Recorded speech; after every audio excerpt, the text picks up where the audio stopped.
Welcome to the Sal and Scott podcast, the show that covers everything Bay Area sports has to offer and more.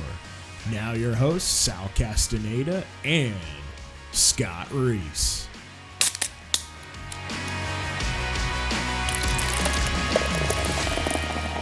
Or a tall, cold one. It's the Sal and Scott podcast with you here on in the aftermath of NFL Week 1. We got football season, Sal. Football is back. No more preseason, no more unwatchable fifth stringers. We got games that matter. And I tell you what, it was an entertaining first weekend. What'd you think? It was great. And one of the things that I watched most of those games yesterday, and every time that the first week of the NFL starts, I think exactly the same way you do. No more, hey, it was only preseason. No more excuses. You really have to get after it. And the 49ers yesterday, they came out and they played mostly well. At the end, there were a couple of mishaps. And our next guest, we're going to ask him about some of those things because our guest coming up today is an offensive lineman.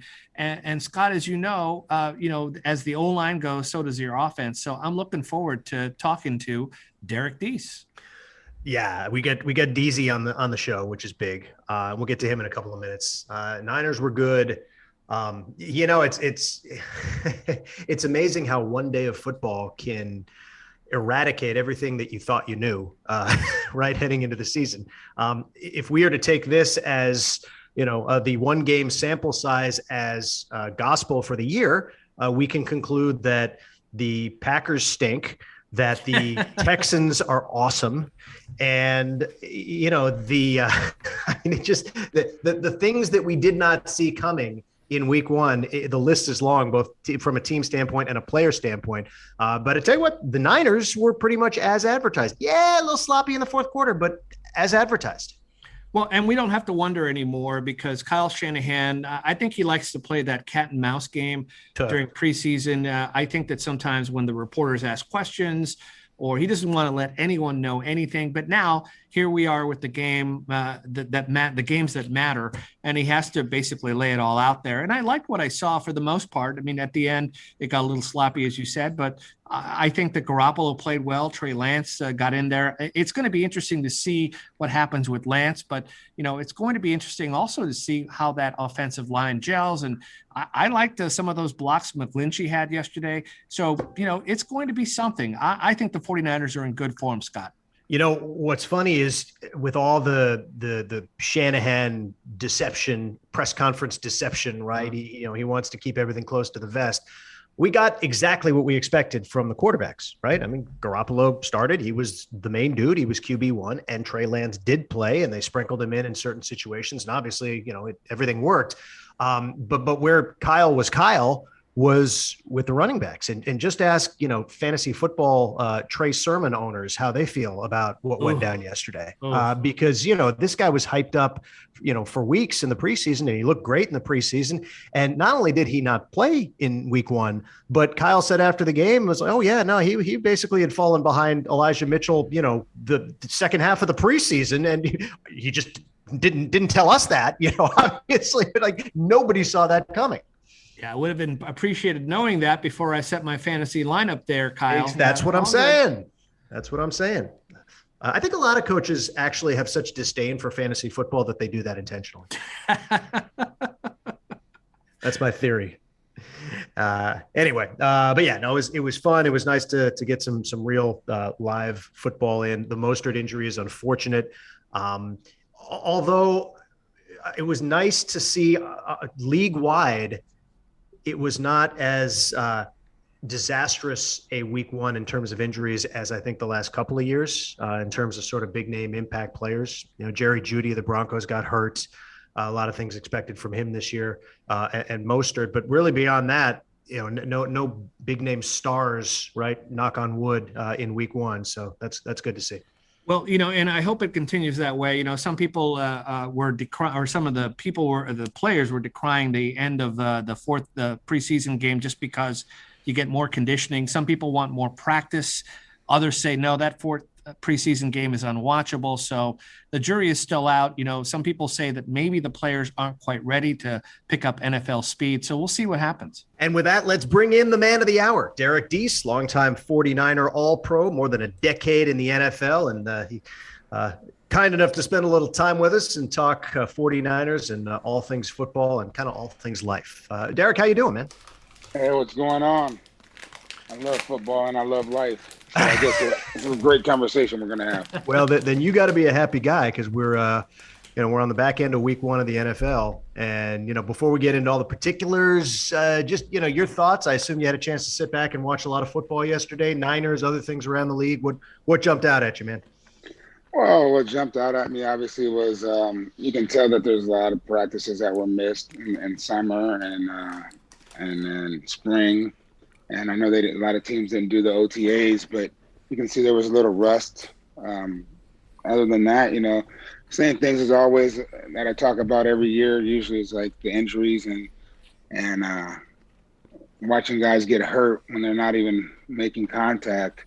And I think a lot of that has to do with the way the practices are being held nowadays. Yeah, Derrick, what do you mean by that? Because I've heard this before. Maybe you can expand and broaden our knowledge. Practices are a little different now than they were when you were playing, let's say, and it hasn't been that long since you played, but what is different? Well, what's different is the amount of time that you spend practicing. So, when we practiced, it was like 3.5 hours sometimes, and then guys would do extra work after that on their own. So you're talking sometimes getting a 4.5 hour practice in or a day on the field alone. And nowadays it's cut down to like 1 hour and 30, 1 hour and 45. You can't get every drill that you need to get in every day with that amount of time. Guys, when I played, we felt like sometimes there wasn't enough time to get some of the things in we wanted to get in. And so when you cut that in half, and now you're asking guys to get just some extra time on their own, they're getting another 30 or 45 minutes extra. They're still not getting a full practice from what it was in the past. And that hurts sometimes the offensive line because it takes the offensive line a longer time to gel and a longer time to learn each other. But the biggest problem, I think, is that in those practices, they're all padded. And when you're playing in padded practices like that, your body can start to get put in different situations. It gets hit differently. When you leave camp at like 6 weeks, right? So camp was 6 weeks when I played. When you leave camp at 6 weeks at two-a-days, your body has been put in every kind of form and it's been hit in every angle possible at a full go speed. When you get into now cutting it down and then cutting down the amount of times that you're allowed to be in pads, I think they're allowed to be in pads like 14 times throughout the whole season. And I don't know if that's changed since they've added a game in the season this year, but when you're only getting in pads 14 times, your body doesn't get to take those hits. And then you go out and you play a game on Sunday or a Thursday or a Monday, and you're saying, go full speed and now be ready to make that cut, take that hit, and your body's not ready to do it. It's not used to it.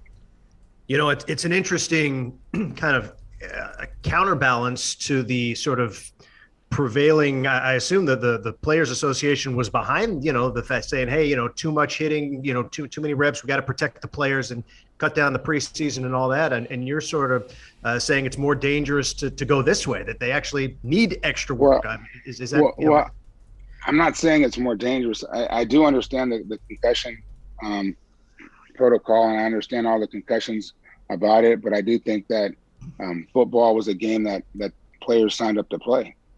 Nobody forced players to play it. And so I think a lot of things that players wanted was just to know the knowledge of what could conceivably happen to you playing the game. And I think sometimes guys felt like they weren't being told the truth. And so when that did come out, it became a bigger issue than what was out there. Now, is the game safer than what it was when I played? I believe they've made it safer. I think that you're looking at, there's not as many head injuries that are going to come out of this thing years later. But I also think you got to look at, okay, if you replace it with head injuries, what are you replacing it with? So you're replacing it with shoulder injuries, knee injuries, those kind of things. So I think over a period of time, I think when you start looking a decade later, you're going to see that there's going to be more ACLs, there's going to be more shoulder separations, there's going to be more arms broken, there's going to be other body parts that take those hits. And so it's still going to be a violent sport. It's just not as violent as it was, and you're not using your head. All right. Well, we just found out that Raheem Mostert is out for 8 weeks. So that's a big injury for the 49ers. And you were on the offensive line. And, that the way the O-line goes is the way the team goes. You had a great team with a great O-line, and I believe that's why the team won the Super Bowl in that year. And you played for, other years too. But do you think that this current iteration of the 49ers offensive line can take this team places? I think it can. I think that, as long as you got to look at the teams that are playing right now. The teams that are doing real well over the last few years are the teams that have an offensive line and a defensive line that have stuck together. They keep them together. If you start separating guys, once again, it takes a line a certain amount of time to gel. That means I know your pros and your cons, and you know my pros and my cons, and those things take time to develop. Over a period of 6 weeks in training camp, you can get all of that. Over a period of 2 or 3 weeks, you're not getting that. And then over a period of those games that you go into play, it's not the same either. So, and now I'm talking preseason. So now with teams, you're not getting that gel really starting to happen until you get a quarter of the way into the season. And those are games that you can lose based off of that. So the longer you're able to keep that offensive line together, the better your team is going to be. And it's always been, and it's never going to change. The team only goes as far as the offensive line or the defensive line. If you have a bad game, they don't really come and say, oh, well, the quarterback was off. They say, well, he was pressured, or the running back he didn't run for 100 yards. Well, that's because the O-line didn't open the holes. Mm-hmm. If it's the defensive line, it's always, hey, they didn't get enough pressure on the quarterback, so they allowed the quarterback enough time to sit back in the pocket and throw. They didn't penetrate the offensive line enough to stop the run game. Those are the things that always come. So it's always going to be offense and defensive line to prove where your team is going to end up. It's a thankless job, man. You get the blame, but not the credit. That's how it always works. That's why you hope those guys that score always mention you at the end. That's right. That's right. Hey, you mentioned, or Sal mentioned Raheem Mostert, who is supremely talented, but he's also been injured more than he's been healthy. It seems like for the last 3 seasons. What do you do if you're a GM and you're counting on a guy?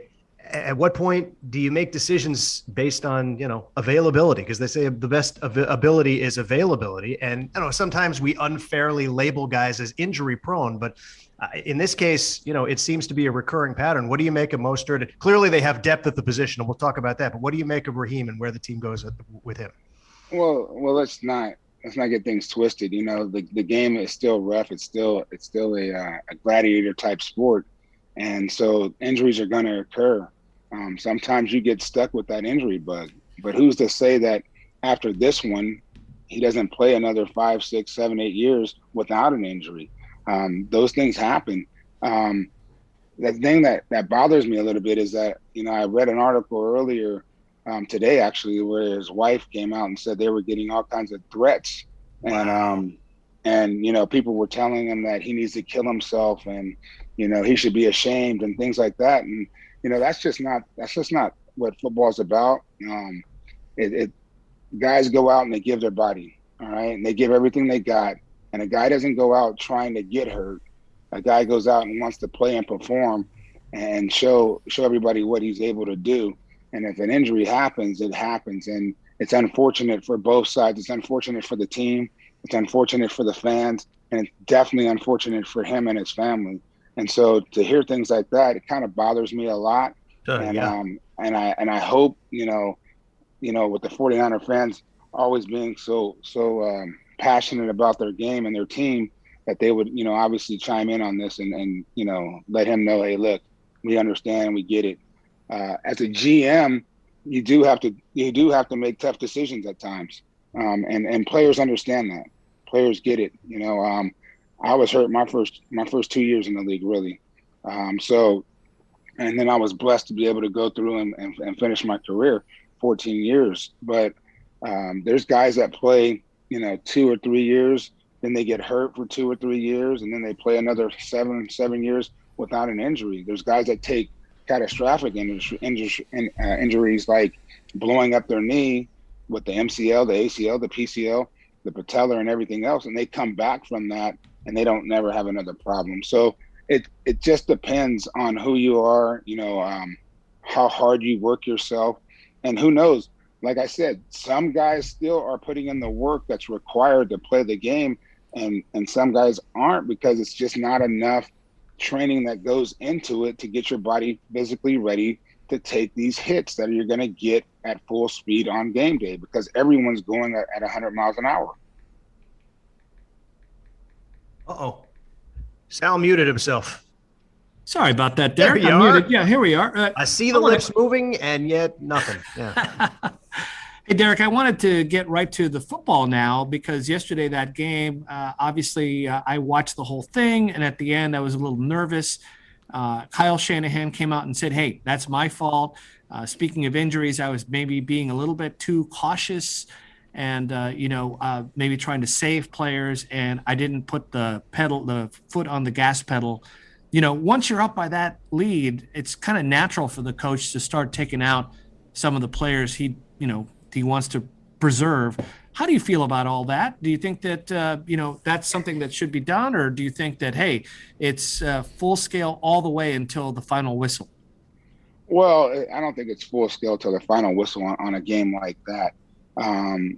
When I was playing, we looked forward to that kind of stuff happening during preseason. We kind of knew, like, come season, hey, we're on the field the whole time, and that was the point of being a starter. You just knew, like, hey, you want to be on the field when they snap the ball to take a knee to win a game, and that was like what you worked for.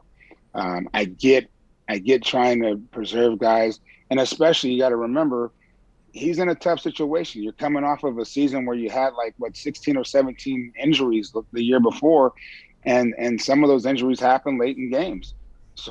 So do you keep those guys out there? Do you give a guy like Bosa, who's coming off of an injury, do you give him a little bit of extra rest in the beginning? I think he made the right decision. I think you just have to look at some of the plays that happen and understand, a ball bouncing off of Kittle's face, that doesn't normally happen. It's something that you probably will never see again. Sanders, getting a first down that basically would have sealed the game, and then the ball, getting knocked out. Hey, it's unfortunate. You got to hold on to ball security. Those kind of things, is that practice? Is that being put in that situation a number of times, and not seeing that a number of times over practice hours? That you can look at it that way too. Like I said, you're playing the game and you're expecting the same results without having the same amount of practice and preparation time. Dennis, I want to go back to the running backs. We talked about Mostert, but Elijah Mitchell comes in and blows up, goes over 100 yards. Trey Sermon doesn't play, which shocked a lot of folks. Does it matter? I mean, I say this half jokingly, but Kyle Shanahan is such an offensive genius. I mean, does it matter who's back there? Because it seems like, no matter who's toting the rock for this team, with everything else that they've got in the O-line and the quarterback play and everything else, it seems like they're set up for success. I think it matters. I think you can't look at just saying it doesn't matter. I think every guy that's out there matters to a point. You can go back to looking at his dad, when his dad was a coach at the Broncos. Remember, they had all those running backs, and at some point people were saying, "Oh, it's the system. Right. And then that system wasn't always the system. It wasn't the same system when he went to the Redskins. And so it's not the system, it's the guys. And so you have to look at the players. They're just fortunate enough to have depth at that position with guys that can perform. And so that helps you out. So if you do lose a guy, hey, you don't have to go replace him. You got a guy waiting to play. And that's usually how the Niners were for many years, where it was you didn't have really starters. You had guys waiting to perform. All right. So how much fun would it be to be an offensive lineman in this system? Oh, it'd be a whole lot of fun because there's a lot of different dynamics and a lot of different things, and he's always, he comes out of the box. I would say, I've been, I was fortunate enough, or I guess unfortunate enough, you could say. I guess when at the end of my career I left and went to Tampa, and it's a different scenario down there. There's different things. It wasn't the same type of offense. It was built, quote, in the same parameters, but it wasn't the same offense. And so you have things that Bob McKittrick would do with his offensive line and Pat Morris did with his offensive line that were different than you had when I went to Tampa. And so linemen like to do things that are outside of the box. We like to be told what we can't do and then just go and show you that we can do it. And so with a guy like Shanahan, Kyle's gonna come in and he's gonna say, hey, we're gonna do this. It's never been done before. They're never gonna expect it, and it makes it fun. It makes guys buy into it a lot more. It makes linemen understand how much responsibility and how much accountability they have to this team, and so they keep moving and moving and going, and so they're gonna fight for you harder. Derrick, I know people called you Deese. May I call you Deese, sir? Not Deese. Only if he can call you Salzy. Salzy. The Deeser. It's the Deeser. Hey, listen, what is it like to watch your son play football? Obviously it's a big point of pride for you. You've said as much. But, he's tight end and he's on the offense. You obviously were on the offense too, but it's a different spot. Do you say anything to him when it comes to any of your experience? What do you guys talk about? I'd love to be a fly on the wall for those dinner conversations. Well, he's blessed with the ability to play tight end. I only got to play tight end in goal line situations. Only got my play called one time. And I believe that was against the Philadelphia Eagles, and they jumped off sides, so it never actually happened. Kind of made me upset. That was my one shot to get a touchdown. But no, my thing with him is that I the same thing that I opened up with is that, look, the amount of time that you practice is not enough.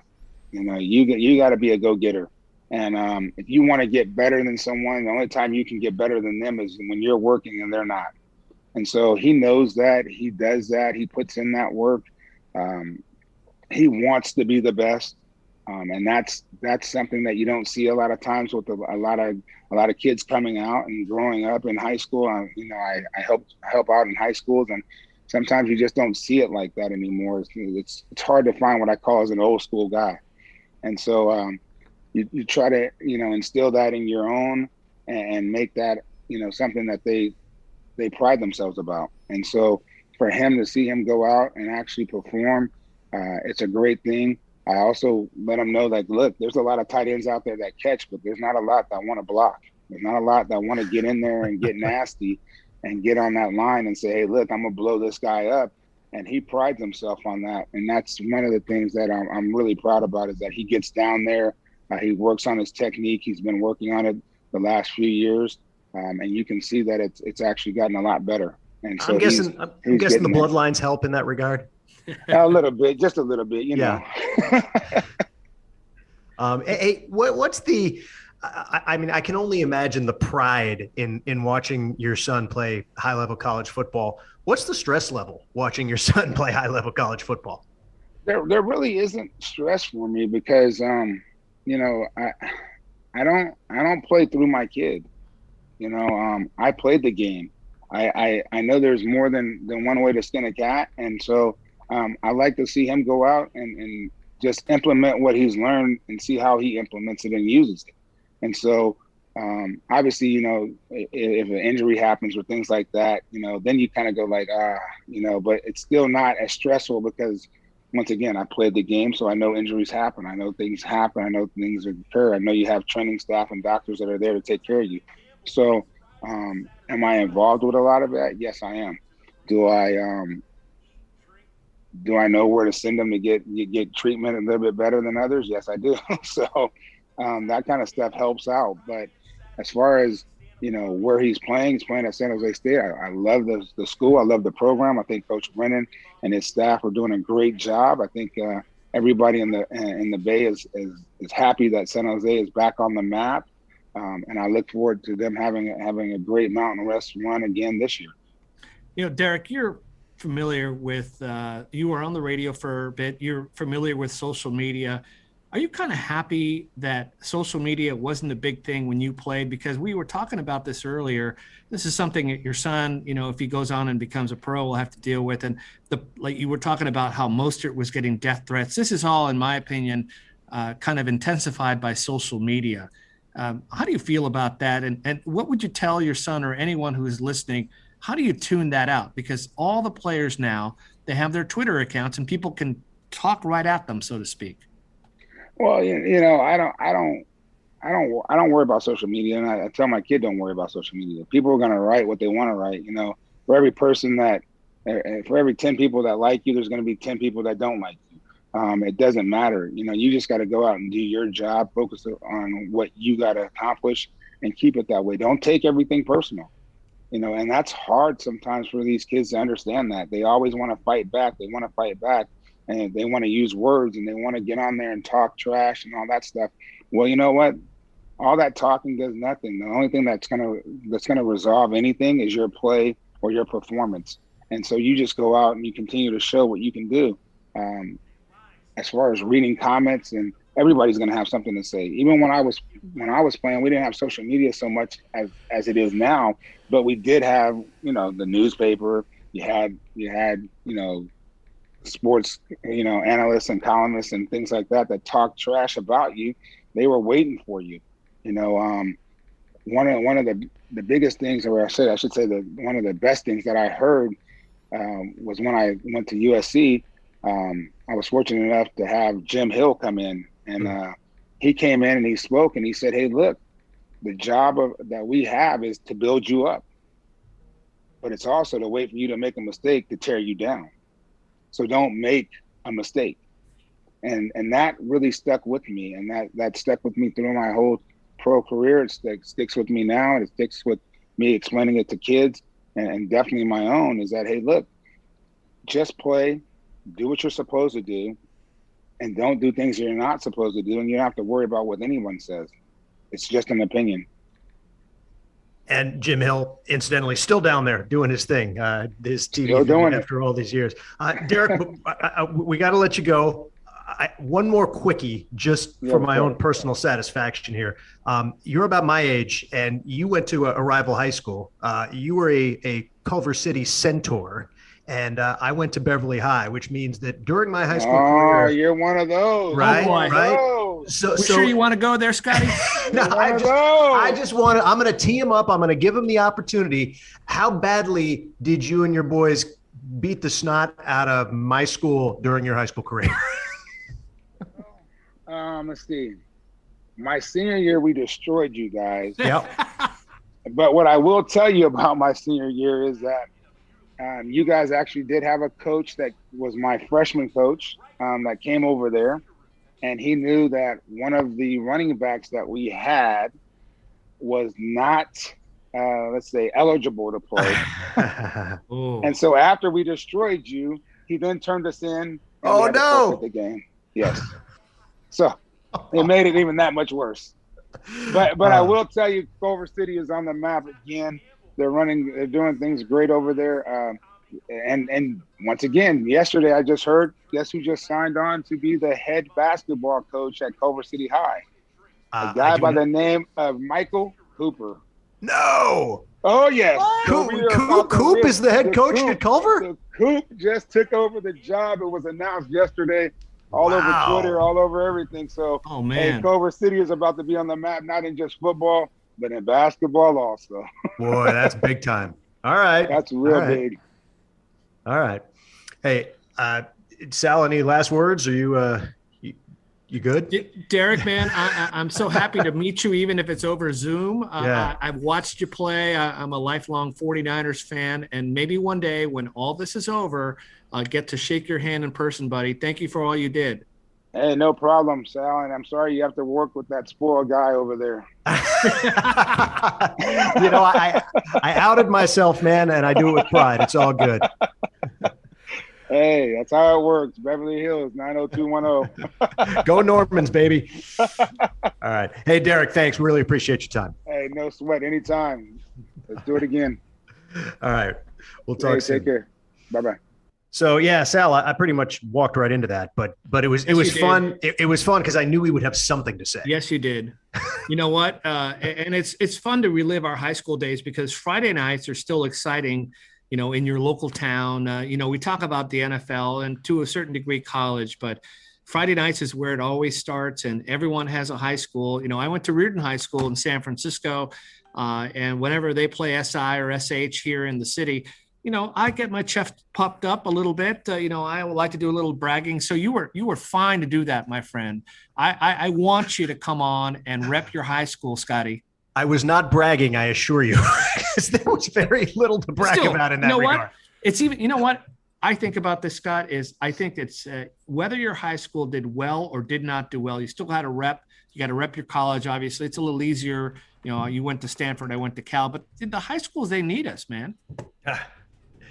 Yeah, I guess. I don't know. I'm not sure mine needs me, but, you know, I'll do my best. I think they got some, some pretty famous cats floating around this, especially in Hollywood, but, you know, it's all good. No, it's fun. And I tell you what, you talk about high school football, and that was, you know, I have very fond memories of working in Santa Maria years ago and doing the Friday night high school football show. And, you know, it was such an expansive TV market in terms of the geography of it, because you were all the way down an hour south in Santa Barbara and 40 minutes north in San Luis Obispo and even beyond up to Atascadero and Paso Robles and this and that. So the games and teams we had to cover, it was an unbelievable amount of work to get all that executed on a Friday night and shoot all the games and get them, you know, cut and highlights and on the air and everything else.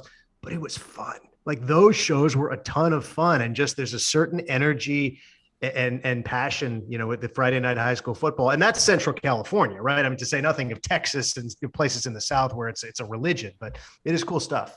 You know, and I think Derek lit up when we started talking about high school, but, you know, I learned a lot from him when it comes to how he feels about practice, when he talked about his son. And also, it's my firm belief, and he kind of reinforced it to me, Scotty, that, you know, as your own line goes, so does the rest of the team. And it's a thankless job. You mentioned that after he said it. So, you know, these guys on the 49ers, this offensive line that Shanahan and company have put together may help with the quarterback situation. It helps with everything, really. So it was good to get that perspective from him. Yeah, no doubt. And obviously, when I asked him, you know, does it matter who's in the backfield? Obviously it matters. I was being tongue in cheek, but I do put so much stock in the Shanahan system at this point. And, you know, Elijah Mitchell, right? Hello, you know, out of nowhere, 6th round rookie and, you know, 100 yards in his debut. No big whoop. All right. So we have football season upon us. Plenty to talk about in the weeks coming up. We'll do this again next week. Sal, always a good time catching up with you once a week, man. It's like old times. Thank you, sir. We'll talk to you next week. Indeed. See you, everyone.